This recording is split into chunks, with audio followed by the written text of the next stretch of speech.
আগরতলা পৌর নিগমের পক্ষ থেকে আহত সাংবাদিক সম্মেলনের প্রত্যেক সাংবাদিক বন্ধুরা যারা উপস্থিত হয়েছেন তাদেরকে অনেক অনেক ধন্যবাদ শুভেচ্ছা জানাই। সেটা বিভিন্ন কারণবশত আমাদের নির্ধারিত সময়ে আমাদের সাংবাদিক সম্মেলন আমরা করতে পারিনি, আমরা দুঃখিত।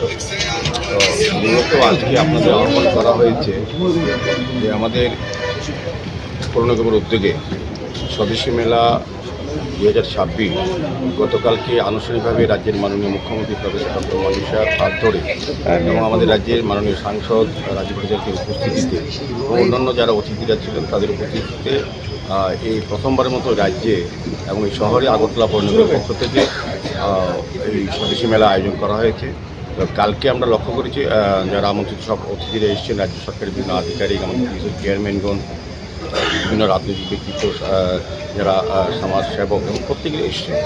বিশেষ করে আমি বলবো যে এটা খুব আশাব্যঞ্জক একটা বিষয়।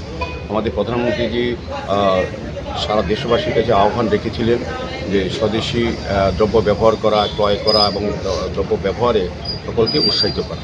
এটাকে সামনে রেখেই আগরতলা পৌর নিগম 3 দিনব্যাপী প্রথম দিকে শুরু করেছিলাম, কিন্তু আজকে আপনাদের ডাকা মেইন উদ্দেশ্য হচ্ছে যে রাজ্যে মানুষের যে ব্যাপক সাড়া এবং বিভিন্ন ডিপার্টমেন্ট প্রায় 40টি স্টল আমরা এখানে দেওয়া হয়েছে। 32টি সরকারি সংস্থা আছে, বিভিন্ন বিশেষ করে মা বোনেরা তাদের তৈরি করা জিনিস এখানে পণ্য সামগ্রী তারা উপস্থাপন করেছে। সার্বিকভাবে আমরা কালকে পরিলক্ষিত করেছি এবং মাননীয় মুখ্যমন্ত্রীর কাছে আমরা বলেছিলাম, অনেকে আমাদের কাছে অনুরোধ করেছেন এবং বিশেষ করে যারা মেলা অংশগ্রহণ করেছেন, এত সুন্দর ব্যবস্থাপনা, এত ভালো কেবিনে, এত বড় স্টল ভালোভাবে করা হয়েছে। রাজ্যে প্রথমবারের মতো এই ধরনের মেলা অনুষ্ঠিত হওয়াতে যারা অংশগ্রহণ তাদের একটা উৎসব বৃদ্ধি পেয়েছে এবং জনগণও চাইছেন এই মেলাটা যাতে আরও কয়েকদিন বৃদ্ধি করা যারা সুযোগ পায়।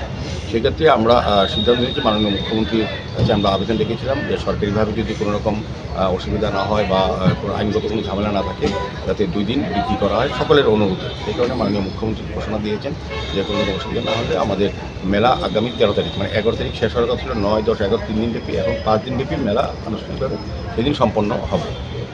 কাজে আমি বলবো যে আমাদের প্রধানমন্ত্রী যে ভোকাল ফর লোকাল, স্বদেশী আত্মনির্ভর ভারত এবং লোকাল ফর গ্লোবাল যে চিন্তা ভাবনাকে নিয়ে যে আমরা মেলা আয়োজন করেছি, সেখানে শহরবাসী সহ রাজ্যবাসী সকল অংশের মানুষ অংশগ্রহণ করবে এবং মেলা সফল হবে। আমি বলবো যে গতকালকে মেলার যে শুরুটা এত সুন্দরভাবে করা হয়েছে, আমি এই কারণে মেলার যারা আয়োজক, বিশেষ করে পৌর নিগমের বিভিন্ন আধিকারিকরা, কর্মচারী বন্ধুরা, সাফাই কর্মীরা এবং আমাদের সম্মানীয় কর্পোরেটররা এবং সার্বিকভাবে অন্যান্য যারা ডিপার্টমেন্টে, যারা রাজ্য সরকারের বিভিন্ন দপ্তরে যারা স্টল করেছেন বা আধিকারিকরা সবাই সহযোগিতা করেছেন এবং আমার 5 দিনব্যাপী সুন্দরভাবে এই মেলা অনুষ্ঠিত হবে এবং মানুষকে যেটা বোঝানো ব্যাপার যে আমাদের স্বদেশী ক্রয় করা, স্বদেশী ব্যবহার করা এবং স্বদেশী ব্যবহারে উৎসাহিত করা এবং আত্মনির্ভরশীল করে আত্মনির্ভর ভারত গড়ার ক্ষেত্রে স্বদেশী জিনিসের উপর বেশি গুরুত্ব দেওয়া।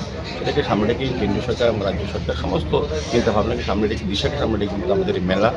তো আজকের এই সাংবাদিক সম্মেলনে আমাদের ডেপুটি মেয়র মহোদয় আছেন, আমাদের কর্পোরেটর নজরুল চেয়ারম্যান মহোদয় আছেন, আমাদের এমএসি মেম্বার বাপি দাস আছেন, ডক্টর মনোজ দেবায় মেম্বার আছেন, আমাদের কমিশনার ডিপি চাকমা মহোদয় আছেন, আইএস আমাদের অ্যাডিশনাল কমিশনার আইএস উনিও আছেন এবং আমাদের বলবো যে উদ্দেশ্যে আমাদের মেলা অনুষ্ঠিত হওয়ার সিদ্ধান্ত নিয়েছে, সেটা কিন্তু আমরা প্রথম দিনে আমি বলবো অনেকটা সার্থকতা পেয়েছে। মানুষের সার্বিক উপস্থিতি, অংশগ্রহণ এবং মেলাকে নিয়ে যে সারাজীবী প্রচার, উৎসব এবং উদ্দীপনা, এটাতে বোঝা যায় যে আমাদের সিদ্ধান্ত যে স্বদেশী ক্রয় করা, স্বদেশী ব্যবহার করা এবং স্বদেশী ব্যবহারে উৎসাহিত করা, এটা 100% সফল যাবে। আমি এই কারণে আজকে আমরা আগরতলা পৌর নিগমের পক্ষ থেকে সাংবাদিক সম্মেলন করা হয়েছে। আপনারা জানেন যে এই 3 দিনব্যাপী যেটা অনুষ্ঠান আমাদের প্রোগ্রাম সূচি ছিল, সেটা 2 দিন বর্ধিত করা হয়েছে এবং প্রতিদিনেই যথারীতি সন্ধ্যা 6টা থেকে রাত্রি 9টা অবধি আমাদের সাংস্কৃতিক অনুষ্ঠান চলবে।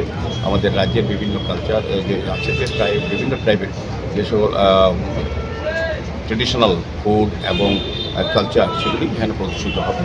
তো সার্বিকভাবে বলবো যে মেলার যে থিম সেটা সার্থক হবে।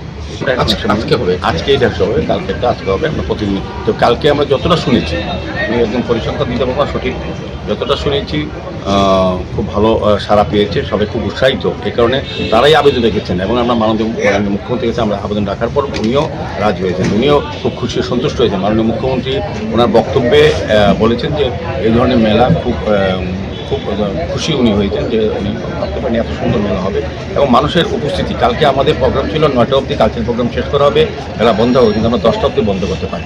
আমাদের কালচারাল প্রোগ্রামও 10টা অবধি চলেছে এবং সমস্ত দোকানে এই স্টলগুলিতে লোক ছিল।